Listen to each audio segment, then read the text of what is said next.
Wow. On Twitter, you can see the tweet, "Goodbye Terra Classic." Some Terra Classic holders are already saying goodbye towards Terra Classic coin on Twitter.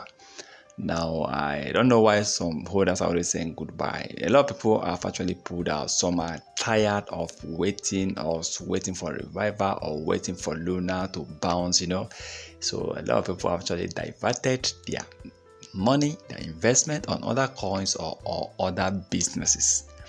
So for this people to come out and say goodbye to Terra Classic.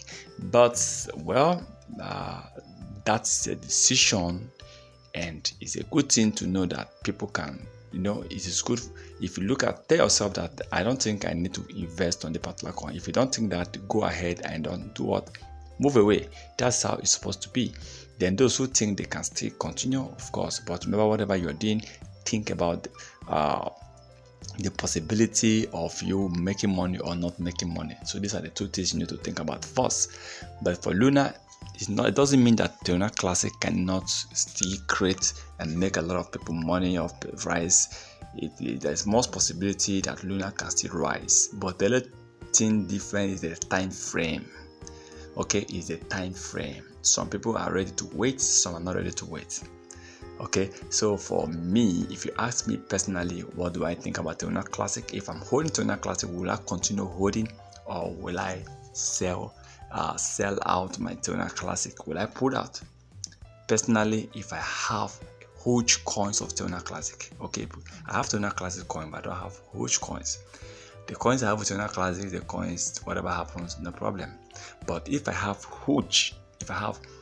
thousands, 100,000, 1 million coins of Terra Classic, let's say if I have 1 million coins, the truth is I will go ahead and sell out 700,000 coins right now. That is for my own decision. I will sell 70% and I will keep 30%.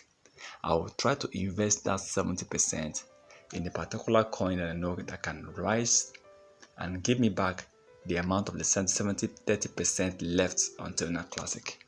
Or I will decide to trade it on Bitcoin, on BNB, or on Ethereum to recover that 30%.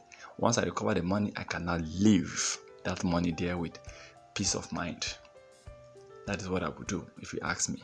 But before you do such thing, make sure you are good in trading.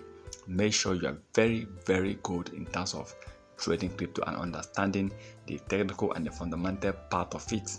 Understanding the terminologies of trading, the terminologies of cryptocurrency, before you can decide to trade on your own. If not, you need to employ the services of an expert. But remember, some experts too, you cannot just trust them. But the truth is, in every business, you just need to be careful. So please remember this on the financial advice. Thank you for stopping by.